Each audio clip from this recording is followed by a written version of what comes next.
sky will make you cry, but you won't fall down.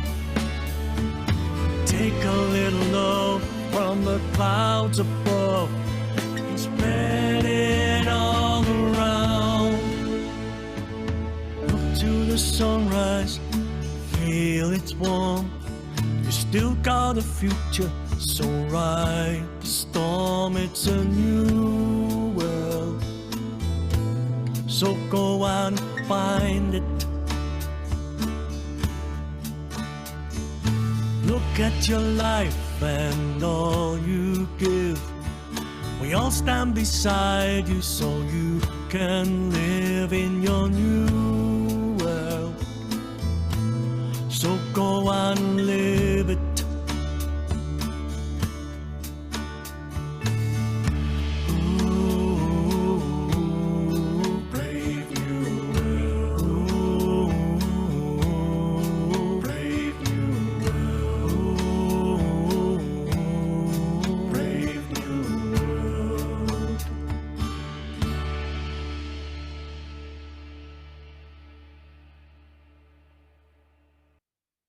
Okay, welcome everybody. Thank you so much for joining us. I know that we've still got people coming in, which is absolutely marvellous.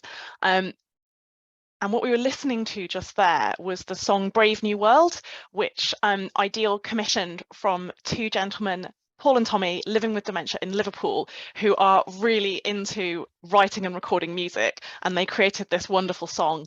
You are in absolutely the right place for the 6th of Ideal's webinar series, and this morning we're thinking about dementia representations and how people with dementia understand the condition dementia. Ideal is an Alzheimer's Society Centre of Excellence, and we've been working since 2014 to try and understand what makes a difference to the feeling of living like you're living a good quality of life for people with mild to moderate dementia and their carers who live in the community. So which things make a difference to feeling like life is going better, and which things make it harder to feel like life is going well. And by understanding that, we can make better recommendations about what might need to change to improve the quality of people's lives. And we started off with over 1,500 people with dementia and over 1,200 carers. So it's been a really big study, and we're coming to an end at the end of this year. So part of this webinar series is about sharing what we've learned from our fantastic participants.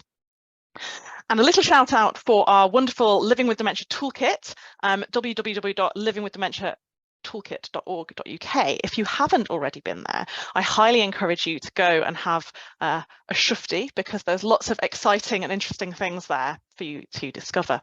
Professor Linda Clare is going to offer a presentation on her particular research into dementia representations. And then we're going to hear from the wonderful Allison and Jane, who are from our involvement group, the Always group. They're going to share their perspectives on this topic so that you hear from lived experience. And then we're going to come over to you for some Q&A. Okay, so there will be a chance to ask your questions, and I will make sure that if we don't get round to them all, we will follow up with you by email. So it is my absolute pleasure at this point to stop sharing and to introduce you to Professor Linda Clare, who is Chief Investigator of the Ideal Programme. Thanks very much. So hello everyone. I'm going to talk about our research on how we think about and understand dementia and why it might matter. So when we develop a health condition or an illness, we have on the one hand the symptoms or the changes in our body or brain that go along with that illness, and on the other hand our reaction to it and how we cope with it and manage it. Those two things, the physiological markers of the illness and how we react to it, are related but distinct, and both affect the outcome or how well we do in managing or living with that illness or health condition. So there's been a lot of research on this topic in relation to many different illnesses in the field of health psychology. So I just want to summarize what that has told us. So when we develop a health condition or experience something that might be a threat to our health, which could be symptoms, or we receive a diagnosis, we naturally, as human beings, try to make sense of what's happening to us. We appraise that situation, and that appraisal is influenced by lots of things, influenced by beliefs we already have developed about that particular symptom or condition. Perhaps it's a scary thing, or perhaps it's something that we know can be dealt with and treated. And it's also influenced by perhaps our personal characteristics. Are we very anxiety prone, for example, and likely to worry about it a lot? And it's affected by the views of others and those that we encounter around us, for example, in the media, on social media, on the internet. So typical reaction to go and search it out on the internet, and there's all sorts of different perspectives there. So that will influence our appraisal as well. And as we come to make that appraisal, we develop a mental model or a representation of the condition, the health condition, and what's happening to us. And that representation has various different elements. And these are 5 important elements here: the identity, what it is, what we understand it to be, what we call it; the cause, the timeline, what happens over time. Does it get better? Does it stay the same? Does it get worse? Control, can we treat it or manage it or find ways of compensating for it? And the consequences, the effects that it has on us in our everyday life. And those elements of the mental model we have all combine to decide how we react and cope, both in terms of how we feel and also in terms of what we do. And what we feel and what we do affects how things go, how things turn out, independent of the actual effects of the illness itself. This, I think, could be quite a powerful effect. And so I wanted to explore how it might relate for people living with dementia. And a couple of early studies we did suggested that it could be relevant. So we went on to look at it in more detail in a previous project called MIDAS. And what we were able to do there was to interview 64 people with dementia about this representation or mental model that they have of the condition. So we asked them about those different elements that I just outlined. And then we looked in detail at all their accounts and used those to analyze what they said. And then we grouped people into clusters according to the different kinds of models that they had. And we were able to distinguish 3 at this point. So there was one group, the big group here, 47%, nearly half, who definitely thought about dementia as an illness or disease. Then there was another group, about just over a third, who really talked about dementia much more in terms of aging and what you might expect as you get older and what happens to people as they age. And then a third group who felt that they didn't really have any particular difficulties or condition that needed a mental model or representation. So that was our sort of no problem group. So this was really interesting because we then compared the 2 larger groups, the group that thought of it really as an illness and those who thought of it really as aging, to see whether they differed in any way. And the group who thought about it in terms of illness, the blue group here, the larger group, tended to have better cognitive test scores than the people who thought about it in terms of aging, but they also had higher scores on a measure of depression. So they didn't feel so good about things. So we thought this was interesting and wanted to look further. So what we did, based on what those 64 people told us, was then to develop a structured interview about these representations called the RADIX, Representation and Adjustment to Dementia Index. And acknowledging that, first of all, some people in our group didn't really have a representation because they didn't see themselves as having difficulty. We first had, the first section was a set of questions which would allow us to hopefully identify whether or not the person does perceive any difficulties that could be related to dementia. And if they don't, then the interview ends there. We won't push them further about something they're not aware of or acknowledging. But if they do talk about some difficulties that might be related to dementia, then we go on to ask them in more detail how they understand those difficulties. And we use the interview as part of our survey with the ideal cohort at time 1. So the researcher went through the interview with everyone who was willing to do it.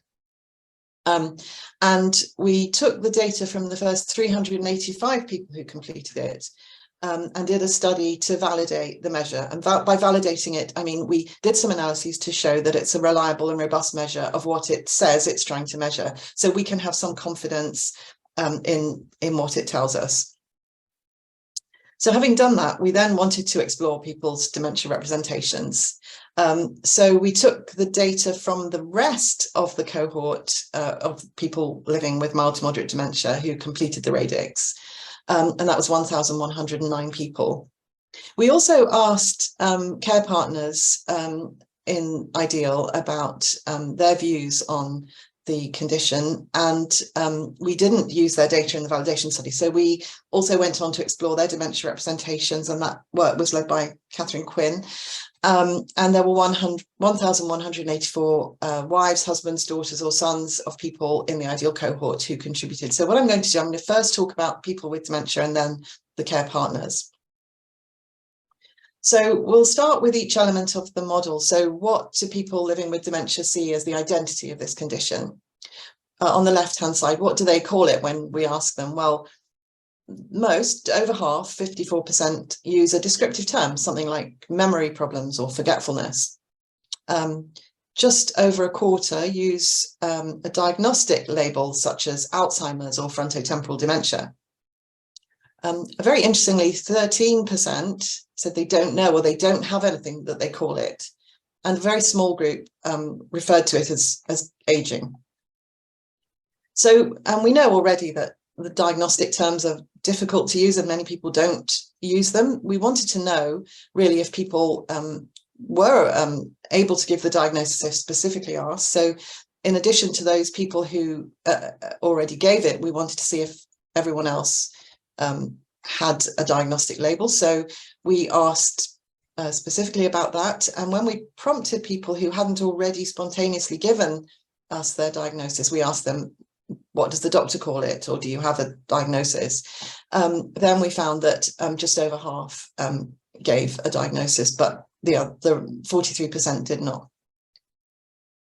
Then moving on to the other elements, cause, control and timeline. When we asked people living with dementia what they thought caused the condition, their difficulties, the largest group, just over a quarter, said they don't know.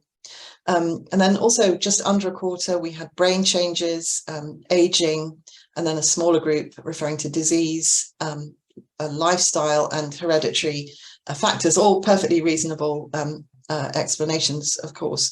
And then control, quite good news, I think. 2/3 of people living with dementia thought there were things you could do to manage the condition, and a third didn't think there were.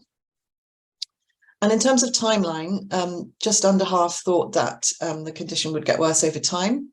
About a third were unsure what would happen. 15%, just over 15% thought it would stay the same, and a small number, about around 6%, thought it would get better in time. So we analysed all of this together to come up with, to look for patterns, and we were able to group people into 5 groups of different types of representation. So the largest group here, we called it disease symptoms. They think about dementia as an illness, but they do not use diagnostic labels to describe it. The next biggest group, a quarter, were unsure how to make sense of dementia, or they did not have a clear representation. 13% thought of it as an illness and used a diagnostic label such as Alzheimer's disease or frontotemporal dementia to describe it. 11% really saw it in terms of an expected aspect of aging, and 7% did not acknowledge any difficulties that could be related to dementia. So these people are not perceiving any problem or difficulty.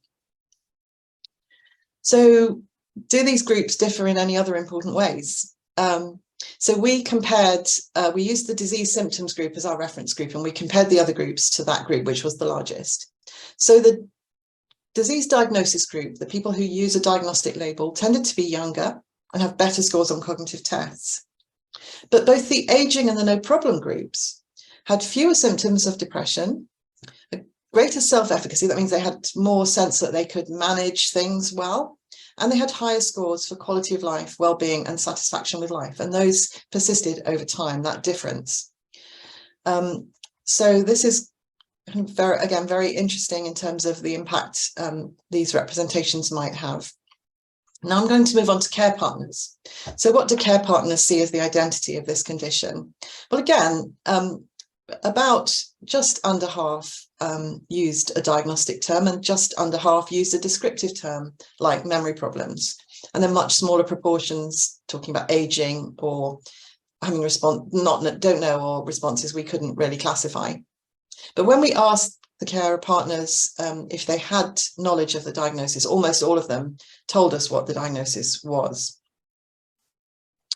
In terms of cause, most 3/4 thought of it in terms of brain changes, and then another other groups thought about in terms of disease or aging, and then very small proportions referred to hereditary or lifestyle factors, or didn't know.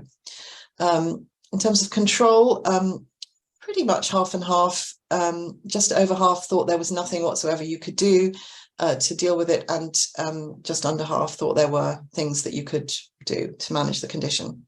In terms of timeline, most 86% thought that it would get worse over time. And again, we had a sizable group, 10%, who weren't sure what would happen, and then small groups thought that it would stay the same or get better. Now, with the carers, we didn't group them in the same way that we group the people with dementia into representation groups, but we did look at how responses on these different aspects of the model might make a difference to well-being and stress. So care partners had better well-being and lower stress if they used a descriptive term rather than a diagnostic term for identity, if they said the cause was aging or they didn't know, rather than if they said it was changes in the brain, if they agreed that some control was possible or disagreed that that was anything you could do, and if they said the person's condition would stay the same rather than getting worse over time. So I'll just briefly summarize then why representations might be important. So many people living with mild to moderate dementia think of the condition in ways that are quite different to what we might call a medical or an expert model. And 1/4 are unsure how to make sense of the condition. And what we know from health psychology research is that can be quite unhelpful for people. It's useful to have a clear model of what is happening, because it helps you to cope, to find ways of coping. We can see that the type of representation you have is linked to well-being, both for the person with dementia and the care partner. And interestingly, people who think of the condition as part of aging or focus more on the symptoms like memory loss seem to experience better well-being than those who think of it very much in the disease diagnosis terms.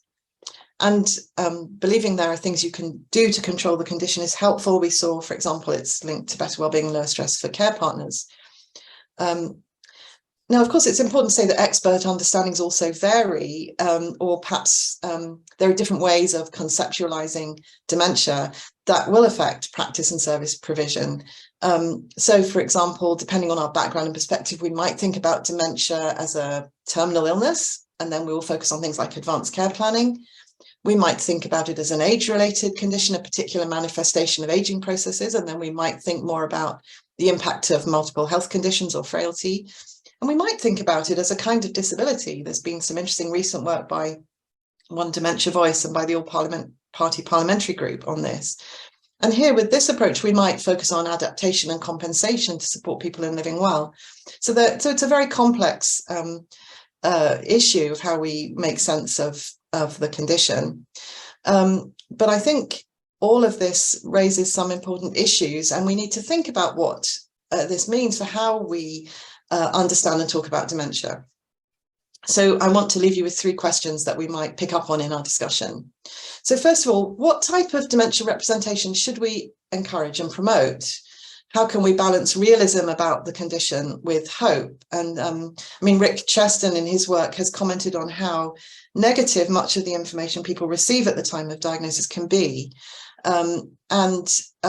You know, we do not want to be unrealistic, but at the same time, people also need some hope about living with and managing life with the condition. So what type of representation are most helpful for that? Secondly, if people have different representations, do we need to think about adapting communications and information to take account of that, so that perhaps we meet people where they are in their way of thinking, and then can develop a mutual understanding from there?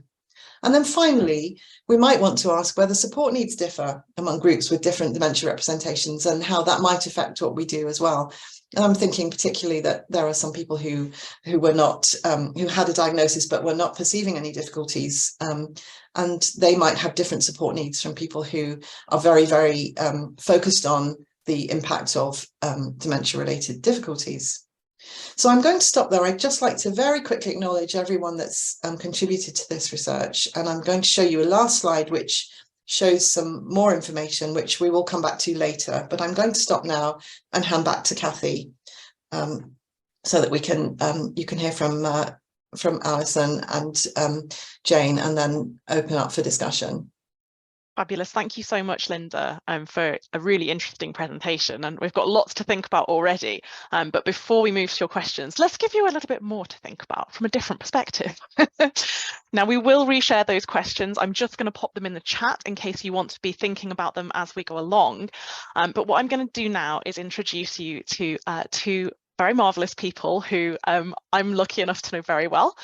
We did a lot of work on the Living with Dementia Toolkit together that's been mentioned already. So first of all, I'm going to ask them to introduce themselves. So Allison, would you like to come off mute and tell us who you are?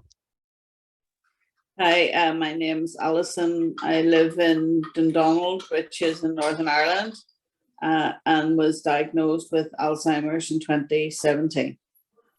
Brilliant. Thank you so much. And Jane, over to you. Hello, my name is Jane Ward and I'm an ex-carer. I looked after my mum who had vascular dementia.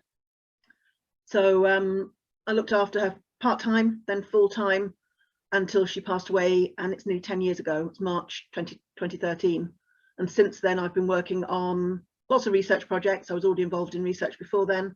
And also I do a lot of work with dementia-friendly communities here in Hampshire where I live. Thank you. Thank you. Yes, it's important to say that while both Allison and Jane do a lot with Ideal, they also do an incredible amount outside of that as well.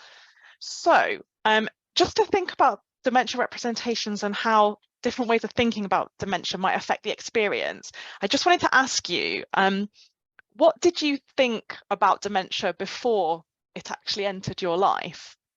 Allison, if we start with you, maybe. Yeah, I honestly felt that life was over once you got the dementia diagnosis. You know, I thought that once the consultant actually said them words, you know, that was it, that I would be very quickly on a decline, that I would be sitting in a corner, that I would not be able to do anything, or my worth had gone, that nobody would want my opinion on anything, or nobody would ask me to be involved in anything. So as I say, before I had dementia, that was my sort of perception as to what it was going to look like in the future. Do you have any idea where that idea came from? Like, had you seen that happen with other people, or? I think a lot of media cover and, you know, TV programs always depicted people on later stage dementia, you know, end stage dementia. You know, you didn't see anybody living a life. And Jane will be able to tell you about it. I can't remember the exact quote, but it was something her mom had said that sort of had stuck with me. You know, if you, as I say, Jane, maybe you can come in and say what it was about living. If you can't live. What she actually said was, there's no point in keeping us alive if we don't have a life. Yeah, yeah. And I think that's just perfect. You know, to me, that sums it up. And what Linda was sort of saying in her presentation, everything you get on diagnosis is negative. And I know you can't give people false hope. I know this is terminal. I know this is going to progress. I know all that. And that's where the toolkit sort of comes in on its own. You know, if people can be handed something like that, you're getting some sort of hope. Both the person with the diagnosis and the care of that person is given somewhere to go. And that has to be a good thing, you know, that you leave that room. Yes, you've still got the diagnosis, but here's something that may help, rather than put your affairs in order and that's it. Yeah. You know, you sort of think, flip, you know, you're gonna here to make me well, and that's it. You know, so as I say, it is a bleak place, but there can be hope still given. And I think, you know, as I say, when you get the dementia diagnosis, you live a different life, but you can still live a life. Brilliant. Thank you, Alison. I think really powerful messages in there. So Jane, we've already had a quotation from your mum. But, for you, what about you? What did you think about dementia before it actually came into your life? I'm probably like Alison. I didn't know an awful lot about it. Everything I did kind of think about it and maybe know about it was very negative. You know, the sort of horrible things you see on Panorama or somewhere like that. There are other programs obviously available, which were talking about, you know, the worst cases and all the really bleak stuff. I mean, for us, we fought for nearly 2 years for a diagnosis. Mum went for a brain scan, and it turned out the scan results got stuck in her file the letter the GP got stuck in the file at the hospital. So for 2 years nearly, we were saying I kept saying to the doctor, it's more than depression. He was saying it's depression. It's more than depression.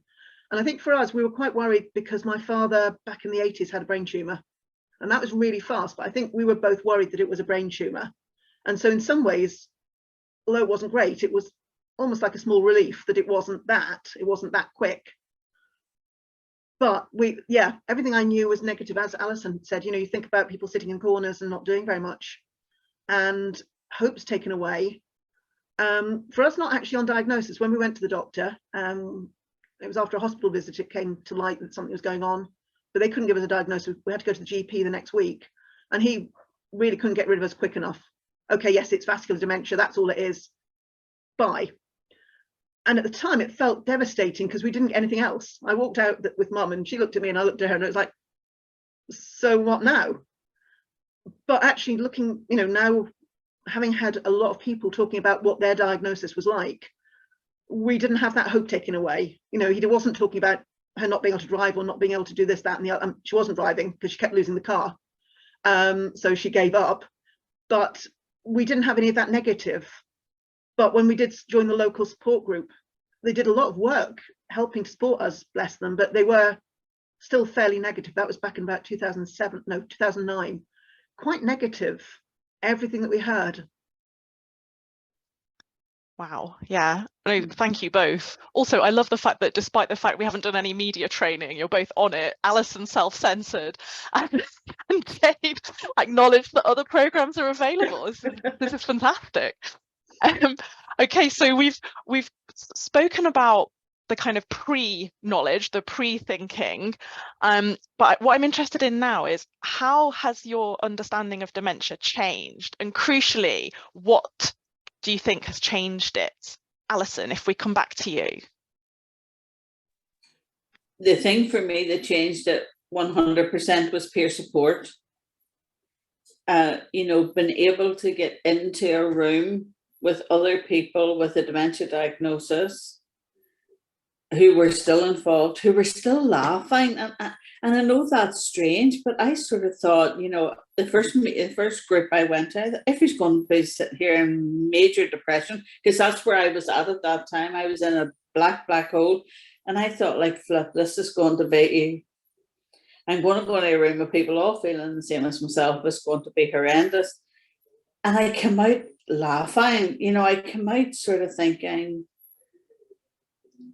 I can still live here. You know, I may have to find different ways to do things. There may be some things I can't do. There may be some things I can still do, but need more support in doing them.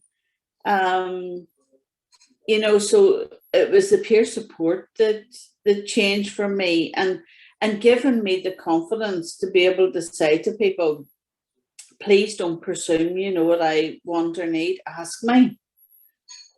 You know, don't presume you need to do this. You know, ask, is there anything I can do, or do you need me to help you? Or, you know, don't just jump in and say, oh, Alison can't do this, she's got a dementia diagnosis. And to see friends and I was very lucky. I know a lot of people with dementia diagnosis lose a lot of friends. I didn't. So I was really fortunate in that. And I think you lose the friends, not because they don't care, but because they don't know how to cope, you know. But I say I was lucky enough to sort of have a good, strong friend base who continued to be friends and continued to allow me to be me, you know, and to see me as Allison, not as dementia. And yes, I may do something that's absolutely stupid and off the wall, but, you know, I can laugh about it, and I have no objection or no problem with somebody laughing when I do something sort of silly and whatever, because I know they're not laughing at me or making fun of me, you know. But as I say, I think it would be, sorry, I'm not sure, Kath, if I even answered your question there. You absolutely have, Alison. That was fantastic. And I think what came out for me was how your changed perception actually meant that you're then helping to change other people's negative representations of dementia. Because as you said, you know, some people lose friends, and that could largely be because they have this very negative perception of dementia. Exactly. So no, that was fantastic. Thank Jane, you. I mean, she's set the bar high, Jane, but over to you. It always does. For how has your understanding of dementia changed, and what has changed it? I think a big thing that changed my understanding of dementia was actually my mother. I was incredibly fortunate, which is why I think I know why it's why I'm carrying on doing what I'm doing, because she was an incredibly positive person. When I was a kid, she was annoyingly positive. You know, I'd come home from school and say, worst day ever. And she'd, well, that's all right, tomorrow will be better. And I'd storm off. You don't understand. And she didn't. She genuinely didn't understand when Dad and I were having a bad day. She was this bright little sunflower that wandered around, you know, in our lives. And we wanted to kick her sometimes. But with her dementia, and as I say, we just almost got shown out the GP's door. That's it. I found a local group, which we started going to, not immediately. We did have a carer support worker to come and help. She suggested we go along for the peer support, and yes, that was brilliant, but still quite an old-fashioned group and still a bit negative at times. And this carer support worker said to me, your background's research. Why aren't you researching what you can do? You're just sitting there, you know, wondering what to do. So I started reading up on it, read loads of books. And one of the big things was that we went to the Alzheimer's Society conference in Bristol. And I saw it was coming up, and I actually told someone at the carers group that I was taking Mum to this conference. We're staying overnight. So we're going up one evening or one afternoon, meeting a friend for lunch who lived near, going to this conference, and hopefully we'd learn something. And she just looked at me like I was completely mad, which really undermined my confidence. So I went back and I said to Mum, do you think we should go? Well, don't we want to learn? Yeah, we'll go. And we had a bit of an adventure. We didn't get much sleep in the hotel because she couldn't quite get used to it. So we had McDonald's about 6 a.m. in Bristol, loads of lorry drivers. Mum thought it was wonderful. She wasn't quite sure what was going on, never been to McDonald's before, never had a breakfast there, but she loved it. We went to the conference and I thought, shame on me, park Mum in the corner with her book, she's still reading. I'll learn as much as I can, even if we manage to coffee break, great. And as we're all getting ready, I brought Mum some coffee and there was some pastries. Her eyes lit up, wow. And then she said, what's this about? And I said, it was about dementia. That's what I've got, yeah. Can I join in? Would you want to? Yeah. And she sat there and she listened. Jennifer Butte, people who know her. First time I've seen her speak. So I introduced Mum at lunchtime and they sat and chatted, and Mum had someone who, she said, she knows what I'm going through. That's amazing. And she loved the day. She slept all the way back to Hampshire. She was just lying there or sitting in the passenger seat snoring. She was exhausted. The next day she was exhausted. But I think it meant so much to her and to me to actually understand. And I thought, well, actually, we did that. Didn't go as planned, but nothing in life ever does. I've done some backpacking and, you know, I'm quite up for an adventure. So when we just went for life like that, that it's an adventure. It's not what we expected.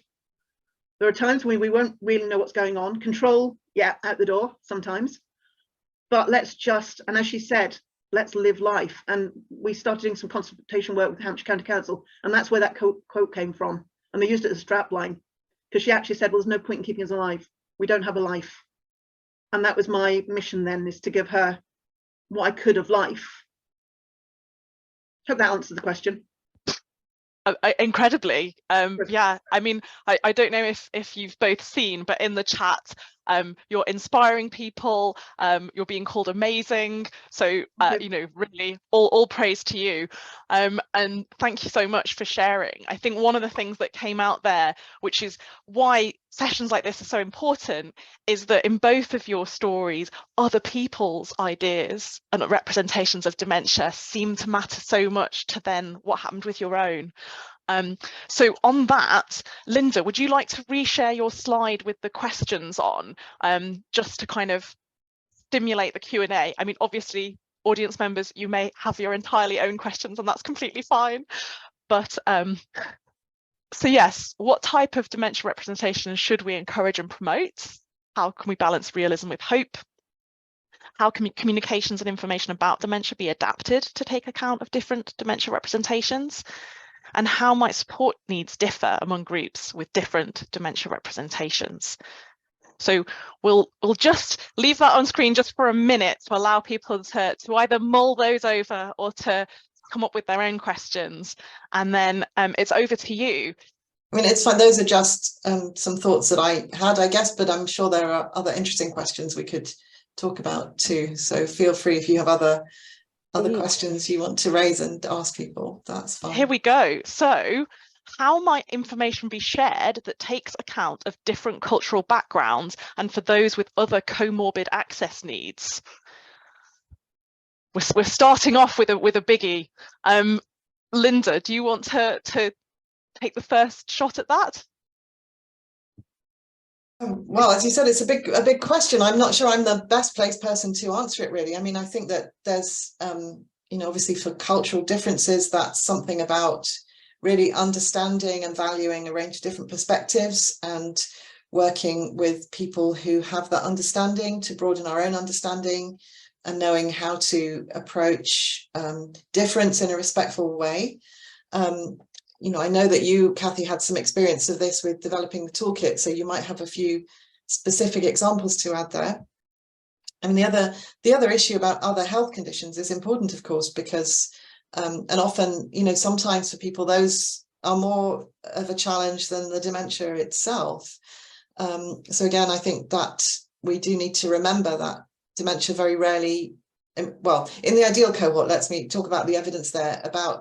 I think about 3/4 of our participants had at least one other health condition, and often several. And the more different health conditions they had, the poorer their quality of life scores, or how they rated their quality of life was.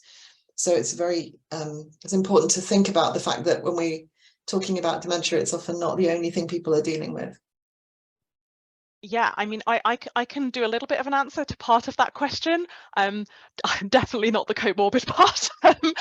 But in terms of different cultural backgrounds, I think that's a crucial one. And one of the things we did with the toolkit was to reach out to other groups, because, you know, one important thing to say is that, you know, you're not always the best placed person to know what those representations might be and how to speak to them. So I'm just going to share into the chat the Connecting with Your Culture page, because one of the things we did there was to go and work with the Umeed group up in Liverpool. And they have a large client base, so people from South Asian backgrounds, but also people who'd come over from Argentina, who had been refugees from Syria, all kinds of different backgrounds. And yeah, how you spoke about dementia made a real difference, because the understanding of dementia from their different cultural backgrounds was markedly different from how it might be being talked about as a sort of standard NHS, this is a condition that we know and recognise, but what if it isn't? Then you've got another layer of difficulty to kind of be able to speak the same language. So I think probably the best thing I can do is to give you that link so that you can watch the little video about how that Umeed group goes around trying to speak about dementia more and just get it known as a condition, and the fact that it covers a range of conditions, that it's not, you know, the reasons why somebody might develop dementia, and getting that sort of foundational understanding in place so that they can then reduce stigma and talk about it more? One of the things is that no matter who we are or where we come from, what our culture is, the big thing to remember is that every single person with dementia is their own person. And even two people that nominally come from the same culture, same background, they're different people. They've got different setups. They've got, as Linda said, there's other things that are going on in their lives. And we have to treat each individual as who they are, because we do that in other parts of our life. Why do we just lump people together? Because, oh, the big D word, they're all the same. They're not. Even the type of dementia or types, some people have more. And it's more about understanding that person and what they need, I think. Absolutely. Yes, should have just let Jane respond, really. So one that I think Jane and Allison might be up for is, how would I be able to start a dementia group in my area? Involve people with a dementia diagnosis. You know, I'm not sure who asked the question, what their sort of background is, but if they're a professional or a carer or whatever, you know, to make sure that, you know, when they're setting it up, that there's people with a dementia diagnosis who can be involved in the setting up of the group and what's sort of needed. And then once the group is set up, you know, to consult with the members as to what they want to do, you know, and you will get people who come along to the group and they want to sit and have a cup of tea or a coffee and a chat and whatever, and that's absolutely fine.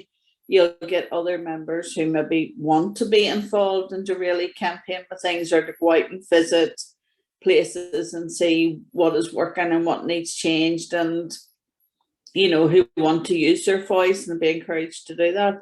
But as I say, primarily, I think, have people with a dementia diagnosis, and to have carers as well sort of involved in the process right from the get-go, you know, rather than a professional thinking.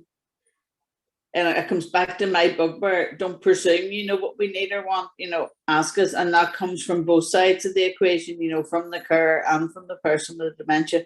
You know, let us be involved in it. Don't set up a group and say, oh, they want to come and they want to sing, or they want to play bingo, or they just want to sit there. You know, that may not necessarily be the case. It may be, and if it is, that's fine. But if it isn't, then listen. Yeah, absolutely. And I know one thing we've talked about before is transport and helping make it accessible, because for some people, they might want to come, but getting there is a real challenge. And the other thing, you mentioned transport, so I was going to mention that, because we're looking at a couple of groups at the moment, and transport's been a big one for one of them. Think about the premises. How do they fit? You know, if it's too noisy, or, you know, is it too, does it actually fit what people would like to come to? And the other thing is thinking about timing. You know, is it too early in the morning for people to get up and get there? Is it too late, particularly this time of year, you know, getting home when it's dark? One thing we're doing at the moment, coming up to Dementia Action Week, is that we've got a local theatre come museum, and we're actually going to bring some of the groups that are already going in this particular borough, a place called Havant in Hampshire. We're going to bring some of the things that are already going, and I'm going to lead a little, because I'm a health walk leader, I'm going to lead a little health walk, so people can come along and taste things that are already, or test things that are already going. But there's a few other ideas of things that we could do, like a choir and maybe some drama work, and we're going to have them come along and do some taster sessions. And then just the idea is we can invite people in and say, what do you think, and would you like this? And if you would like it, would you like it here? Would you like it somewhere else? When would you like it? What days? What times? And actually, as Alison said, consult with people. Is this what you'd like? If not, what would you like that's maybe slightly different? Find out what they want. Crucial. Thank you so much. Okay, the questions are coming thick and fast. So we've got a research nurse. I've now lost the question. This is going incredibly well. There we go. Huge advocate for increasing awareness around dementia. I've presented talks around communicating with people who are living with dementia. Do you have any recommendations for enhancing communication? I think Allison might be the best person to answer that one. Who's the talks being given to? Are they being given to professionals, or are they being, like, are they given to, like for an example, Right. care home staff, if they have somebody with dementia in there, or nurses on a ward, or? So I'm not entirely sure. I think it's to both professionals, but also to carers. So I guess Yeah. trying to encourage the people around people living with dementia, how to be better communicators. Yeah, as I say, if it's how to communicate with the person, as I say, everybody's so individual. You know, some people may respond better to, you know, depending on the stage of the dementia they're at, you know, whether it comes down to even pictures or gestures, or, but it's giving people time, you know, it's not rushing things, you know, and to explain before you do something, you know, because sometimes I think, and healthcare professionals and nurses and doctors can be the worst. You know, I think that if you go to, you know, they think, I can just stick this in her arm without telling her, you know, because I've got dementia, you know, as I say, take time, explain what you're going to do and whatever, and get me on board, and give me the opportunity to ask something if I want to ask.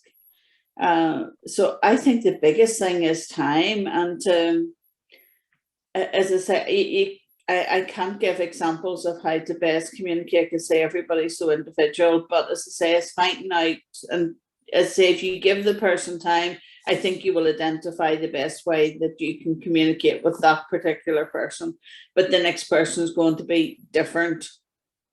I think those are crucial messages. Absolutely. Give somebody time, and yes, work with the individual, and don't then expect to be able to necessarily pass those same techniques on.